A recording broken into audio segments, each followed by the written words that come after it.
Lovely, thank you. Hello and welcome to GamesMaster. If you're tuning in for the first time, where have you been? But my, how tall you're getting. You're 4 weeks late, but we've all taken turns keeping this slot warm for your arrival. So sit yourself down, have a mug of chamomile, get out your joystick and give it a loving caress, because that's what we'll be doing here for the next half hour.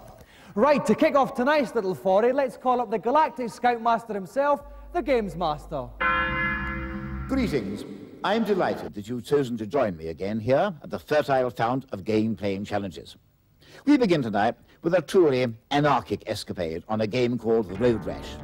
You'll be taking part in a frightful, unofficial motorbike race in which hot-headed youths punch and kick their way to the checkered flag at speeds of over 150 miles per hour.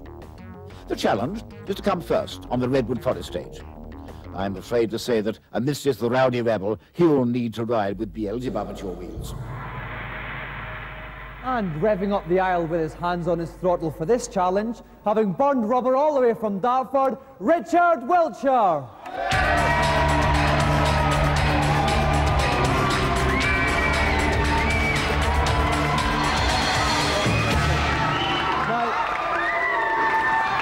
Now, settle down.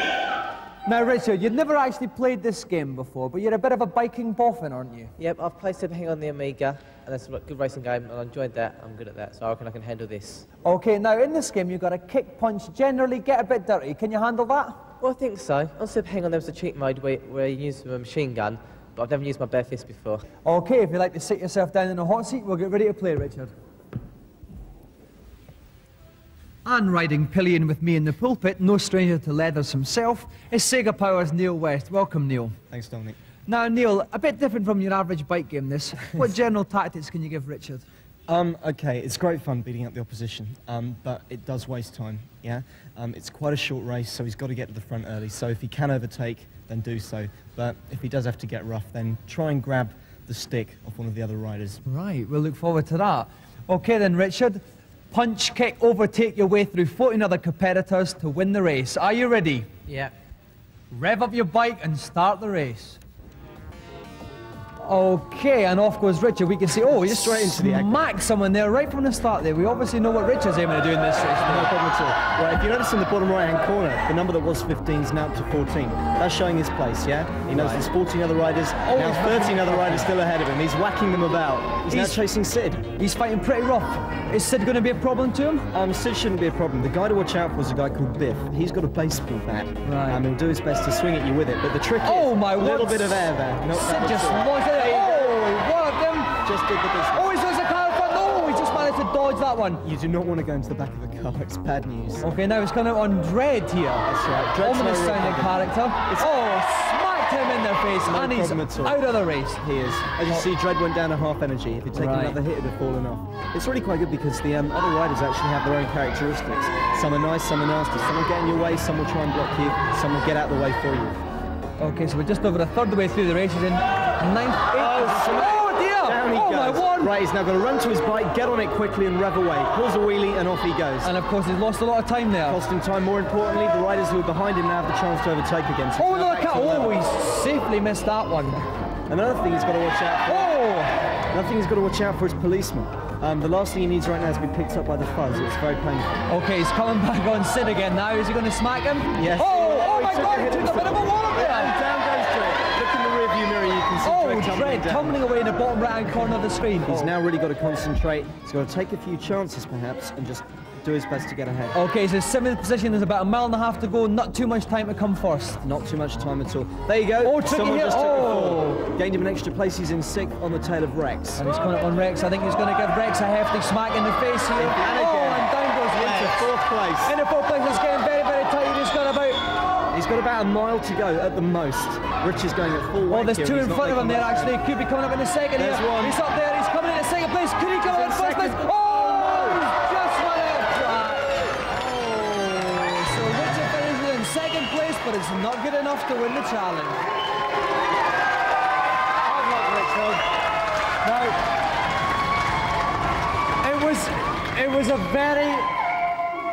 it was a very, very close race. 1.6 seconds between you and the eventual leader, Viper. What went wrong for you? Well, obviously the crash. I had no time to practice my green cross code as I went through the intersection. I just go flat out to win. I was unlucky there was a car coming at the same time.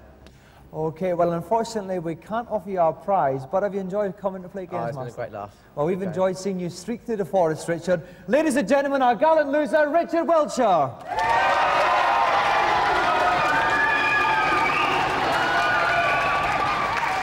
Now, before we go on to our celebrity challenge, let's take a peek at this week's reviews.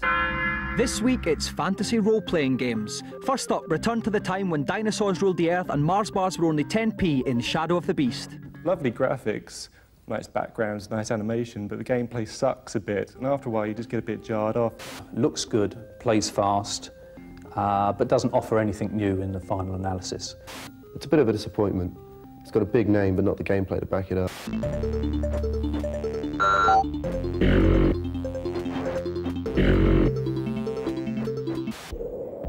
Next up, on the Amiga, become a deity for a day and rub shoulders with gods from Zeus to Priapus in Populous 2. It's great to see how the races build and conquer, and you really do sort of care for these little sprites as they're running around. It's one of those games, you think 5 minutes has passed and it's 4 hours. You really just get absorbed into the game. Lots of brilliant graphics, brilliant gameplay, one of the best games around.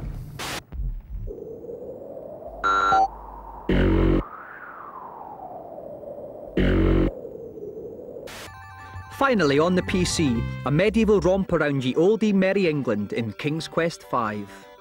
It's not pushing back the boundaries, looks good, but it's a bit too cute for my liking. It's so American and apple pie that you just want to vomit every time you load it up. There's no sex, no violence, and absolutely no fun, I'm afraid.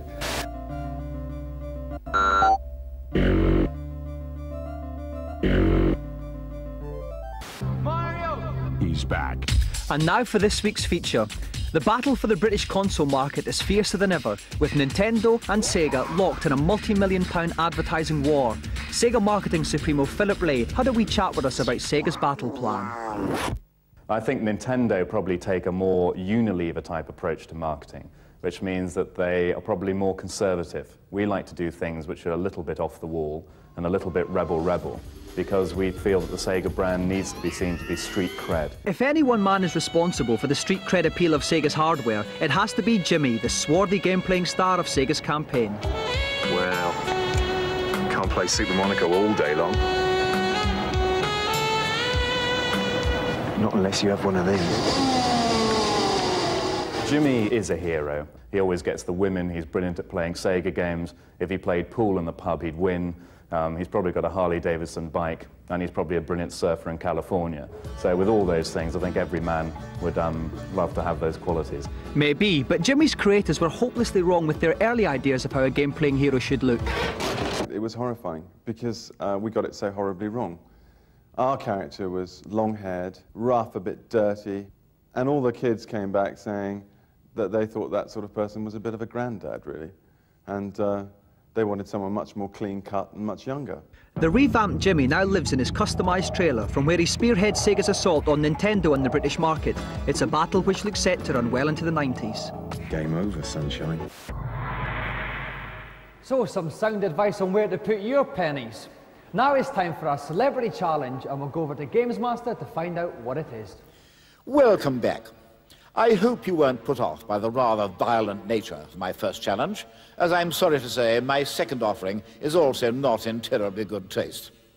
It's taken from a game called Heimdall, and is set in the drunken atmosphere of a Viking tavern.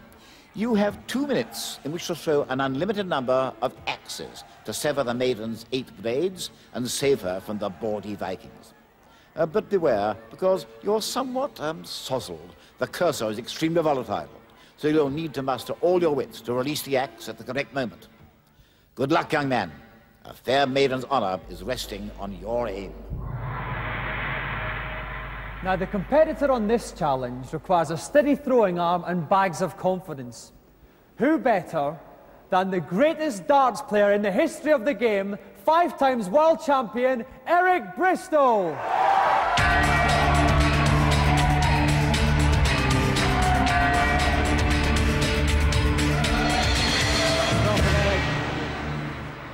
Now, Eric, you've come out with a good few 9-dart finishes in your time, but you're playing with a different set of arrows tonight. How confident do you feel?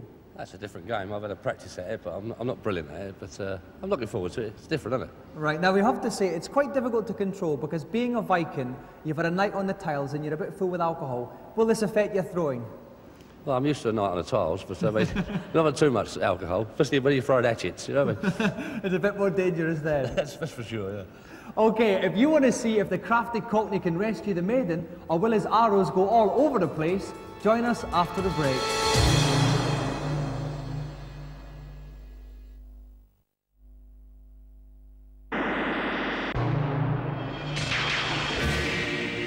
Welcome back to GamesMaster. Presently, in our game playing hot seat is 5 times world darts playing champion Eric Bristow, and he'll be attempting to free the blonde maiden by launching axes and cutting the plaits of her hair. Joining me in the pulpit hockey is our very own resident expert, Dave Perry. Dave, welcome. Hi. Now, Dave, this is a very tough challenge. It is a tough challenge, yes. He's only got 2 minutes to do it in. I've seen Eric practicing. He's getting pretty good at it now. But it's all made harder by the fact that his crosshair's wobbling all over the place because the character he's playing is supposed to be fairly drunk at this moment in time. Okay, well, let's hope Eric can steady his Viking hand then. Are you ready, Eric? Yes, I'm ready. Ladies and gentlemen, order please. Game on. So that's his 2 minutes off, Dave. Oh, he starts off whacking her in the head. Did well to duck out of that. She's back in. Allows the plaits all over the place. Stuck the braids back on. So 2 wallops in the head just to show her who's boss. Which are the easiest plaits to go for, Dave? The easiest plaits are definitely the 2 on the side, the 2 straight out. You know, there's 2 ways to do it. You take the easy ones out first, and then you spend your time on the hard ones, or take the hard ones first and just whisk around the rest. Okay, well, he hasn't had the best of starts. He hasn't got a great start yet. Oh, and he's hit ahead again. 3 hits, 30 seconds gone, a quarter of the way through, nothing down yet. Still nothing down. He seems to be a bit tentative about which one's the better. Oh, and the first one's down. First one's gone. So that was one about... Oh, and the second one's down. That's one of the hardest ones, that top one. Oh, and Eric is really now. flying now. Eric's heading for a real 8-axe finish here. He's doing very well, super smashing great, as Jim Ball would say. Oh, and he's now he's got these 3. He's been stuck on these 3 before in practice. Oh, and he just wallops her in the head again. Now he's halfway through the time. 1 minute left. 3 to go. Dave, he's doing very well. Very well. I mean, normally you'd say steady hand, quick fire button would do it, but I mean, that shaky cursor doesn't make life easy for him. Right. And it's hard on the bottom of the screen because that cursor does drop off the screen onto the table very quickly. I see now. Oh, he's got a hard one. Taking so a beard off. 2 left. Oh, 2 left. And I see he's got 2 of his Viking friends that looks like Jockey Wilson on the right, egging him on there. I think so, yeah. David Bellamy on a night out or something there. Okay, 2 left. Oh, just missed that. He's got 25 seconds left. Come on, Eric. Oh, and there's 2 more. He's got about 20 seconds left. Come on, Eric. We know you can do it. Oh, he's getting... You will have to be very close, Dave. He's doing the right thing. He's doing like just keeping going. Oh, he's got 1 left. One last and there's 11 seconds left. 10 seconds left. Just counting down. He's going to get it. 6, 5, 4, 3, 2, 1. He throws it. Oh, and he's just out of time. Commiserations, Eric. Now, it was very close. You were your usual cool, unflappable self. But the interesting thing is, the last plat there was about in the double 16 area, which is usually your favourite finish. That's right. Yeah, I've been missing that as well lately, so that doesn't matter. Now, the bottom ones were harder. Yeah. I don't know why, but it was hard. Okay, well now, listen, Eric, as Jim Bone would say, you're a lovely smashing bloke, but here's what you would have won. Our brilliant GamesMaster Golden Joystick. But unfortunately, that's the one of the darts and it has to go back. But Eric, have you enjoyed yourself? I've had a great time, it's been a bit of fun. We've really enjoyed watching you. Ladies and gentlemen, Eric Bristow!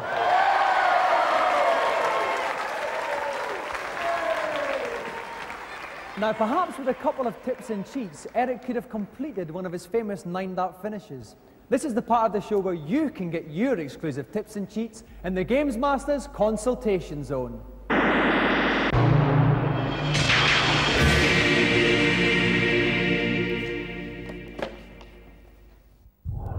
Hello, GamesMaster. Welcome to my kingdom. I keep running out of lives on Disney's DuckTales. Is there any way I could get any more? Still languishing behind on DuckTales? Oh dear, you are in need of help. Now please listen very carefully. If you visit the African mines, you'll be sent back to Transylvania, where you'll find 2 extra lives.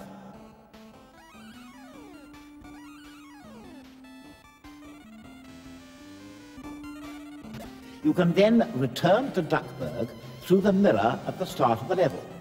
Repeat this procedure as often as you like to build up a hearty reserve of lives. Thanks very much. Bye. I'm delighted to help. Are we ready for the next? Hello, GamesMaster. The eyeball monster at the end of level 2 in Altered Beast keeps on killing me. How can I destroy it? I must say I'm rather surprised you haven't managed to dispose of this ocular ogre yet.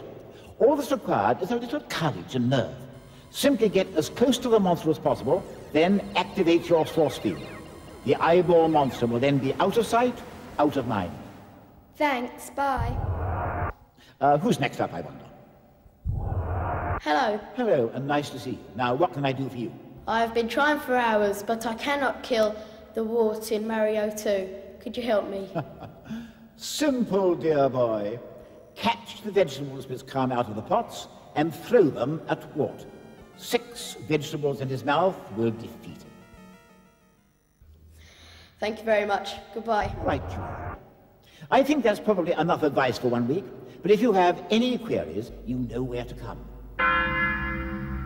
So, some juicy computer tidbits this week. Now for our final challenge, let's see what GamesMaster has planned. Hello again. Not doing too well today, are we? 2 failures out of 2. Perhaps I've been overestimating your ability. For the last of this week's challenges, I've opted for a game by the name of Panzer Kickboxing. In this rather lax interpretation of the Queensberry rules, one seems to be allowed to kick as well as to punch. I should stress that I nonetheless require an exemplary display of gamesmanship. May the best man win. For this challenge, we have a bloody family battle, more vicious than the Ewings of Dallas. A brutal brother-sister punch-up. Please welcome Jason and Lisa Posel.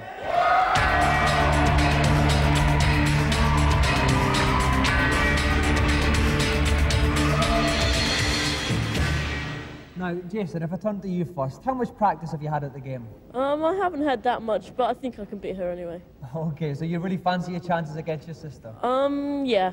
I normally beat her at home. All right. Well, Lisa, I used to fight with my sister, and she used to fight very dirty, pulling hair, biting, lots of things like that. Are we going to see a dirty fight from you tonight? Well, it's not going to be that dirty, because I'm going to win anyway. Okay, well, we've got 2 very confident competitors here. If you'd like to take your seats and begin to fight. And joining me at the ringside pulpit is Tim Boone from Computer and Video Games Magazine. Tim, welcome. Hello, Dominic. Now, Tim, what kind of a fight are we going to see here tonight? I think I'd be very surprised if we don't see a very dirty fight. Panzer Kickboxing is all about, basically, there are very few rules. You really go for it. You can punch your opponent, kick your opponent, and if it helps you at all, you can even try biting them. Right. I mean, there are very few rules here. Okay, well, it looks like we're going to see an excellent fight here. Are our competitors ready? Then come out fighting. Now, in this fight, Jason is in the red trousers playing from left to right. Lisa's in the blue trousers. Lisa's down already. Taking a tumble already. But she's up. She's safe. She's okay. Oh, and Lisa's down again there. Jason certainly knows how to use his kicking, basically. Those feet are flying. He's not using his fists very much, but those feet are quite devastating at the moment. And so Lisa's taking sub-punishment here. Oh, gets a lovely blow to Jason's midriff there. Nice big powerful kick from Lisa there, and in she goes again. Oh no, but she takes another tumble, and she's down to 1.5 lights. Jason is on 3 lights, so he's quite a bit ahead now. Yep. Oh, and Lisa's down again. What advice can you give to Lisa at this stage, Tim? The advice to Lisa is use more kicks. She's trying to go in with her fists, but of course Jason's got the advantage. He's got the advantage of reach with his legs. Right, now Lisa's trying to take that advice here, getting in quite close, trying to get a short, sharp series of kicks there, finding it quite difficult. Jason's just picking her off for the odd punch now.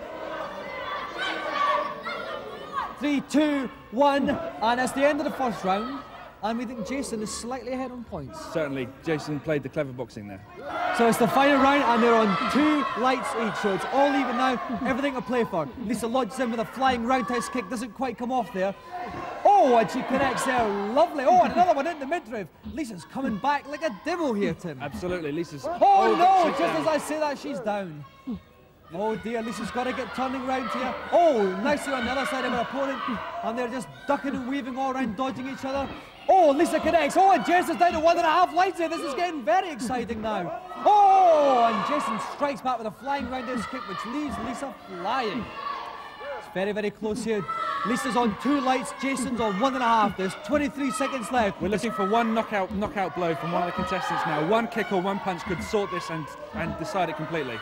So they're both in, going for the big kick here. There's only 15 seconds left. It's going to be ever so close. Jason's down to 1. Oh, Jason's down to half a light. Oh. And Jason's down. This could be the end. Lisa just needs one big kick or one big... She's and he's down. I think Lisa's done it. He's being counted out. I don't know if he's going to get up from this.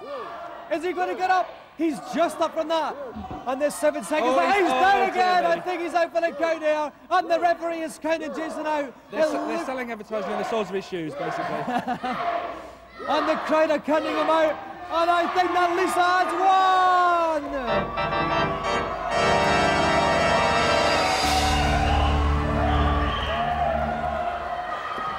That was some fight. Jason, you were well ahead at the start, but then Lisa started fighting back furiously. What went wrong? Well, I think at the beginning I was using tactics more. I was staying back and then going in for the odd shot. And then at the end I started going in to try and knock her out. And that's when I think she caught me. That's right, you committed yourself and you paid dearly for it. Lisa, what a fight. Tim and I in the commentary box, we thought you were out of it. But then you just fought back. What happened? Well, at the beginning I thought the joystick wasn't working or something because I kept just being knocked down, and then I just remembered that what I'd been playing before, and then I just won. Okay, you did very well. So when you go home tonight, are you going to have a fight of your own and then see who wins that? Probably. Well, good luck for tonight then. Lisa, as our winner today, you have won one of the most coveted prizes in television. Tonight, Lisa is the proud winner of our golden GamesMaster joystick.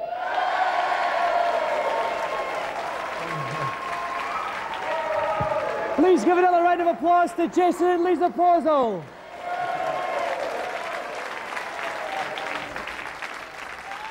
So, with that bout of high-tech fisticuffs, time has run out on this week's GamesMaster. But never mind, the Nettle Tea's brewed up a treat. I'm off to quaff, and I'll see you next week at the same time. Good night.